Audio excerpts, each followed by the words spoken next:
ओम श्री गणेशाय नमः। ओम श्री सरस्वत्यै नमः। ओम श्री गुरुभ्यो नमः। श्रुतिस्मृतिपुराणानामालयं करुणालयं नमामि भगवत्पाद शंकरं लोकशंकरं शंकरं शंकराचार्यं केशवं बादरायणं सूत्रभाष्यकृतौ वन्दे भगवन्तौ पुनः पुनः। ईश्वरो गुरुरात्मेति मूर्तिभेदविभागिने व्योमवद्व्याप्तदेहाय दक्षिणामूर्तये नमः। योऽन्तः प्रविश्य मम वाचं मां प्रसुप्तां सञ्जीवयत्यखिलशक्तिधरस्वधाम्ना अन्यांश हस्तचरणश्रवणत्वगादीन् प्राणान् नमो भगवते पुरुषाय तुभ्यं। वेदवेद्ये परे पुंसि जाते दशरथात्मजे वेदः प्राचेतसादासीत् साक्षाद् रामायणात्मना उल्लङ्घ्य सिन्धोः सलिलं सलीलं यशोकवह्निं जनकात्मजायाः आदाय तेनैव ददाह लङ्कां नमामि तं प्राञ्जलिराञ्जनेयं कूजन्तं राम रामेति मधुरं मधुराक्षरम् आरुह्य कविताशाखां वन्दे वाल्मीकिकोकिलम्। दाशरथींची चरित्रे म्हणजेच राम, लक्ष्मण, भरत, शत्रुघ्न या चारही भावंडांच्या चरित्राचा विचार करत असताना लक्ष्मणाचं चरित्र, लक्ष्मणाच्या चरित्रातून काय पाहावं, काय शिकावं हे आपण पाहतोय। लक्ष्मणांच्या चरित्राचा विचार करत असताना संक्षेपाने आपण पुन्हा पुन्हा म्हणतोय की त्यांचं चरित्र हे प्रभू रामचंद्रांसाठीच आहे आणि ते प्रभू रामचंद्रांचा बहिष्यर प्राण आहेत। लक्ष्मण प्रभू रामचंद्रांचा बहिष्यर प्राण आहे, त्यामध्ये त्यांच्या चरित्राचा संक्षेप होत असताना एक गोष्ट पुन्हा अजून एक लक्षात घ्यावी लागते, ती म्हणजे लक्ष्मणांना पूर्ण कल्पना आहे की प्रभू रामचंद्रांचं अंतःकरण काय सांगताय आणि ते प्रकट व्हावं, ते गुण प्रकट व्हावेत म्हणून लक्ष्मण सर्व त्यांची कर्तव्य निभावतात, सर्व जे काही आवश्यक आहे ते करतात। मग त्यामध्ये ते उलट वागतायत, चुकीचं वागतायत असं जगाला का वाटेना? एखाद्या दृष्टांताने पाहिलं तर आई लहान मुलाला चालायला शिकवते किंवा लहान मूल चालत असतं त्यावेळेला ते लहान मूल आईचे हात पकडतं, पण आई कुठे राहते उभी? आई त्या मुलाच्या समोर उभी असते, त्यामुळे मुलाचे हात पकडून आई उलटी चालते जेणेकरून मुलगा सरळ चालेल। त्याच दृष्टीने लक्ष्मण उलट चालतात जेणेकरून प्रभू रामचंद्र जगाला सरळ कसं चालायचं हे दाखवतील। असो, पण कशावरून प्रभू रामचंद्र लक्ष्मणांना एवढं तत्वज्ञान माहिती आहे, कळतं कशावरून? त्यासाठी दोन प्रसंगांचा विचार करता येतो, मानसामध्ये याचा विशेषत्वाने विचार सापडतो। एके ठिकाणी जिथे परशुरामांचा प्रसंग येतो तो, आणि दुसरा प्रसंग आहे तो म्हणजे अयोध्या कांडातलाच, जिथे गुहाला दुःख होतं आणि लक्ष्मण समजावतात, लक्ष्मण गीता म्हणून तो प्रसंग प्रसिद्ध आहे। परशुरामांच्या प्रसंगामध्ये परशुराम आपलं अवतार कार्य आता संपवायचं, संपुष्टात आणायचं या कल्पनेने आलेले आहेत, संपूर्ण ती लीला आहे। परंतु तिकडे प्रकट झाल्यानंतर आपल्या ऋषित्वाचा, आपण ऋषी आहोत, आपण मुनी आहोत हे दाखवत असताना चिन्ह मात्र क्षत्रियत्वाची दाखवत होते। हातातील परशु पहा, हा विरोधाभास आहे। आपण मुनी आहोत हे दा सांगायचं, पण हातातील परशु, परसा तो जो आहे तो दाखवायचा, हे असं चालत नाही। जी साधन आहेत, ज्यांचा त्याग केलेला आहे, त्यांच्याविषयी लोभ ठेवता येत नाही। आणि हेच लक्ष्मण पुन्हा पुन्हा सांगतात, पण ते औद्धत्याचं, असं उलट बोलतोस, मोठ्यानं उलट बोलतोस का, अशा प्रकारे परशुराम तिकडे राग व्यक्त करतात। परंतु तिकडे लक्ष्मण जे काही म्हणालाय, परशुरामांना जे काही बोलतो ते अत्यंत तत्वाला धरून आहे, अत्यंत सात्विक, अत्यंत योग्य आहे। तो म्हणतो की धनुष्याचा काय लोभ ठेवायचा, शंकराचं असेल नाही तर अजून कोणाचं असेल, तुटलं तर तुटलं। आम्ही बालपणामध्ये अशी अनेक धनुष्य तोडली होती। परशुरामांना राग येतो, अरे शिवधनुष्य तोडतोस आणि शिवधनुष्य तोडल्याबद्दल त्याला तुम्हाला वाईट कसं काही वाटत नाही? प्रत्यक्षात उपदेश हा आहे की जी साधना आहेत त्यांचा एकदा उपयोग झाल्यानंतर आता त्याच्याबद्दल अहंकार अभिमान बाळगणं योग्य नव्हे, पुढे चालत जाणं योग्य, पुढे चालत गेलं पाहिजे. प्रसंगामधनं त्या हेच शिकायचंय. परशुरामांनाही लक्षात येतं की आता पुढील अवतार सुरू झालेला आहे, आता आपलं अवतार कार्य समाप्त करायची वेळ आलेली आहे. ते शिवधनुष्य प्रभू रामचंद्रांना देतात आणि आपल्या अवतार कार्यापासून निवृत्त होत महेंद्र पर्वतावरती निघून जातात. वाल्मिकी रामायणामध्ये उल्लेख आहे, ते म्हणतात माझे जे पुण्यप्राप्त लोक आहेत त्यांना तू नष्ट करून टाक, की जेणेकरून माझा पाप पुण्याचा सगळा जो जमा खर्च आहे तो शून्य होईल, संपून जाईल, काही मागे राहणार नाही. त्यानंतर जो प्रसंग येतो जो अत्यंत महत्वाचा आहे आणि अभ्यासण्यासारखा आहे, तो म्हणजे लक्ष्मण गीतेचा. लक्ष्मण गीतेच्या त्या प्रसंगामध्ये दुःख तो गुह लक्ष्मणासमोर व्यक्त करतो. निषादराज गुह लक्ष्मणांसमोर ते दुःख व्यक्त करतात. त्यावेळेला लक्ष्मणाने जो केलेला उपदेश आहे तो लक्ष्मण गीता म्हणून प्रसिद्ध आहे. त्यामध्ये लक्ष्मण म्हणतात की संयोग वियोग यामध्ये सुख दुःख मानायचं नाही. संयोग वियोग, सुख दुःख, प्राप्त होणारे भोग, शत्रू मित्र, हे सर्व या संसाराचं जाळ आहे, यामध्ये अडकायचं नाही. कारण या सगळ्याचं मूळ हे परमार्थतः अज्ञान आहे. अज्ञानामुळेच एखादा मला शत्रू वाटतो, एखादा मला मित्र वाटतो. शत्रू असणं, शत्रू वाटणं जो अधर्माने काय आहे, आपण त्याला शत्रू आणि मित्र म्हणतो. पण जो विवेकी आहे त्याच्यासाठी तो अधर्माने वागणारा आहे म्हणून त्याला दंड मिळाला पाहिजे, आणि हा धर्माने वागतो म्हणून त्याचं रक्षण केलं पाहिजे असं म्हणतो. समशत्रौच मित्रेच तथा मानापमानयोः. समता हृदयामध्ये असली पाहिजे. तो शत्रू का आहे? कारण तो माझ्याशी युद्ध करायला उभा राहिलेला आहे. मी धर्माच्या मार्गावरती आहे, तो अधर्माच्या मार्गावरती, आणि तो अधर्माच्या मार्गावरती असल्यामुळे त्यांचा नायनाट करणं, त्यांचा नाश करणं योग्य आहे, हा विचार. आणि तो माझ्या मनासारखं वागत नाही, मला त्रास देतो म्हणून तो शत्रू आहे, हा विचार. दोन्हीमध्ये भेद आहे.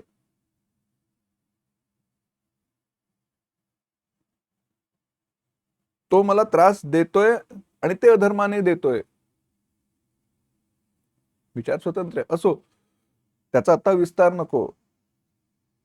पण लक्षात घ्या, मित्र आणि शत्रू हे पुन्हा अध्यारोप आहेत. ते काही नैसर्गिक स्वाभाविक गुणधर्म नव्हेत, आणि ते मायेच्या अंतर्गत येतात. ते जाणलं पाहिजे. ते म्हणतायत की हे सर्व जाणून हा सगळा जो प्रपंच आहे तो दृश्य प्रपंच आहे, स्वप्नवत आहे, हे जाणून शोक करता कामा नये, कोणालाही व्यर्थ दोष देता कामा नये.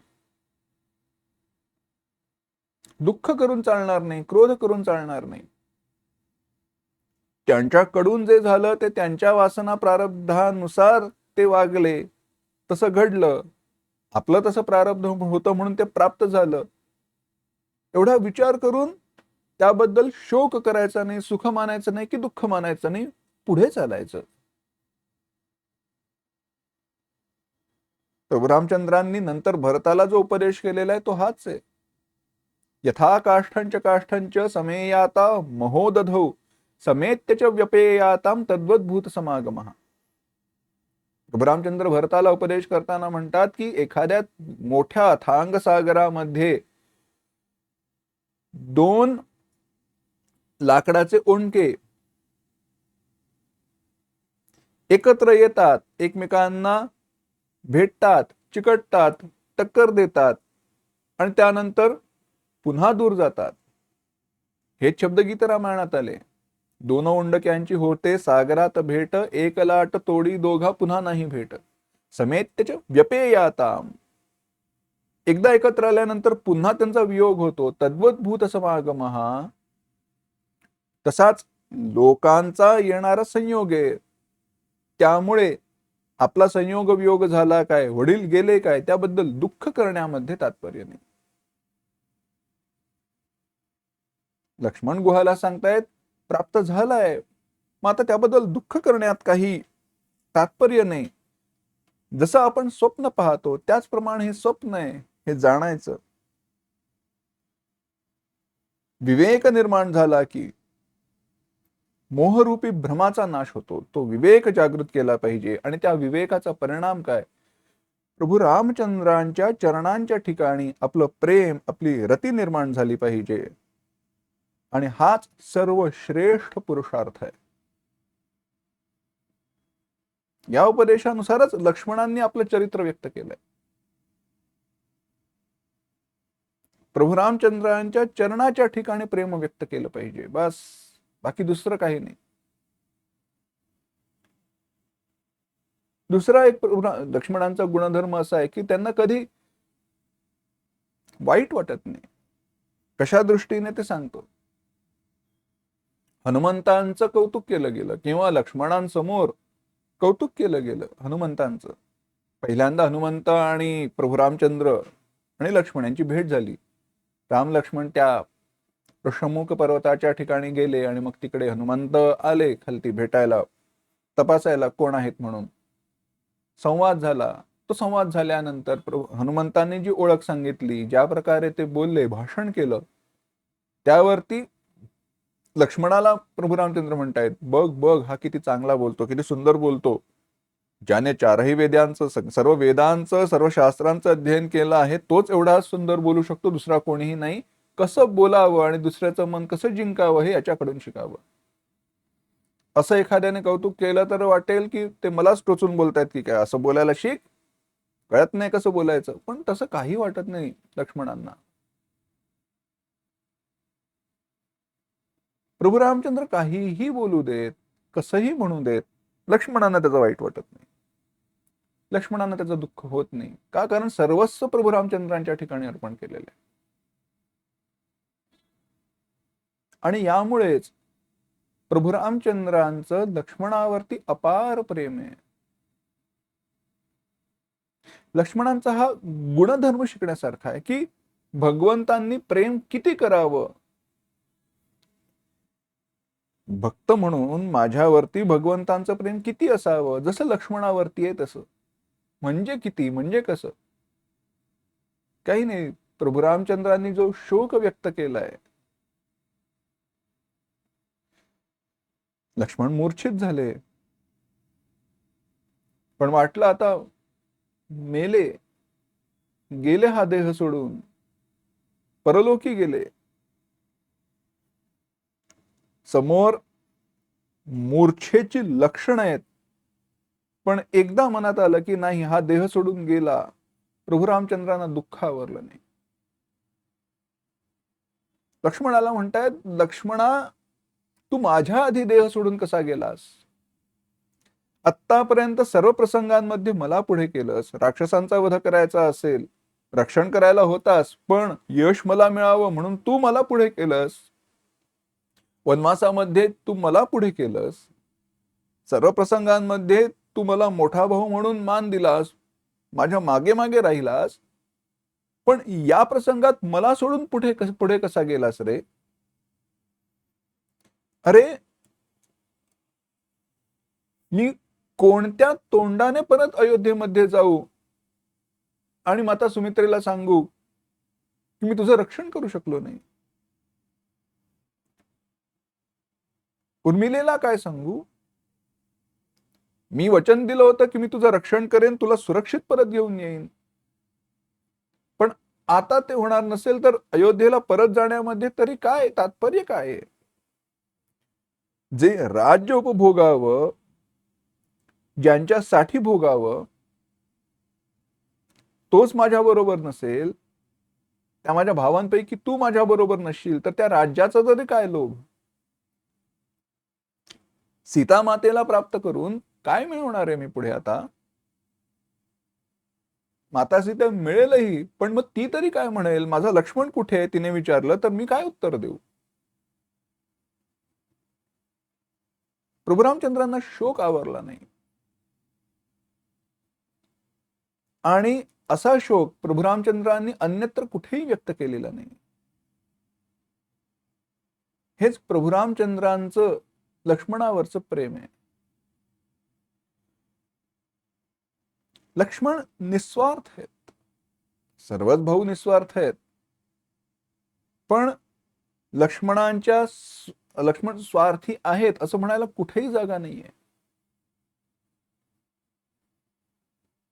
सर्वत्र अन्य भावांचं प्रत्यक्षत्वाने कौतुक करता येतं असं त्यांचं कर्तृत्व सापडतं.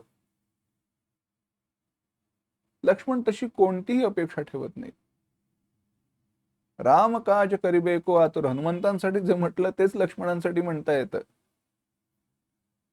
काही नाही, बस एकच प्रभू रामचंद्र बस, आणि माता सीता. अन्य जीवनामध्ये दुसरा ध्यास नाहीये. आणि म्हणूनच लक्ष्मणांचीच योजना केली गेली ज्यावेळेला अवतार कार्य समाप्त करायची वेळ आली. अन्य दुसऱ्या कोणत्याही भावंडांची नाही. लक्ष्मणालाच का निवडलं? देह सोडायचा असेल तर तो आधी प्राण जावा लागतो ना, प्राणाला पुढे पाठवावं लागतं. प्राण आपल्याला पुढे घेऊन जातो. मग बहिष्यर प्राण कोण आहेत? लक्ष्मण आहेत. मग त्यांचंच निमित्त केलं गेलं. सूचना दिली गेली कोणीही आत यायचं नाही, येईल त्याला मृत्यूदंड दिला जाईल. त्या अष्टावक्र मुनींबरोबर संवाद चालू होता, परंतु दुर्वास मुनी आले. आता करता काय? काय करता? दुर्वास मुनी आल्यावरती काही करता येत नाही. लक्ष्मणांनी मान्य केलं, भले मला मृत्यूदंड मिळाला तरी चालेल, दुर्वास मुनींना थांबवता येत नाही, थांबायला सांगता येत नाही. आत गेले. झालं, सांगितलं आता देहांत प्रायश्चित्त, देह सोडावा लागेल. लक्ष्मणांनी देह ठेवला. लक्ष्मणांनी देह ठेवल्यानंतर मागोमाग राम थांबले नाहीत. प्रभू रामचंद्रांनी देखील देह ठेवला. हे प्रभू रामचंद्रांचं लक्ष्मणावरती असलेलं प्रेम.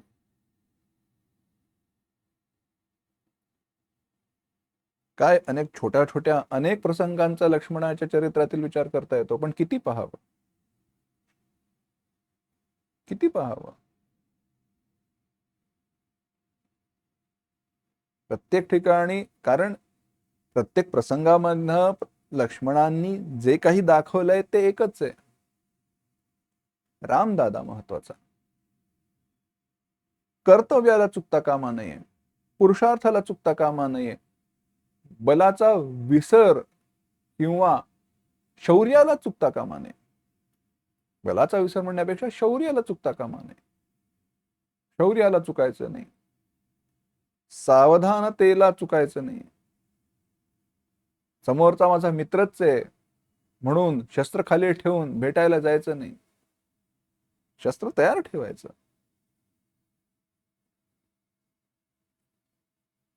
असो, परंतु असं हे लक्ष्मणांचं चरित्र आहे. लक्ष्मण असं प्रभू रामचंद्रांवरचं प्रेम अप्रकटरित्या दाखवतात, आणि लक्ष्मणांमुळे प्रभू रामचंद्रांचं चरित्र परिपूर्ण वाटतं. ते प्रभू रामचंद्रांचं चरित्र काय आहे हे आपल्याला पाहायचंय. पुढील भागातून पाहू. ओम असतोमा सद्गमय, तमसोमा ज्योतिर्गमय, मृत्योर्मा अमृतंगमय. ओम शांति शांति शांति. हरि ओम. श्री गुरुभ्यो नमः. हरि ओम.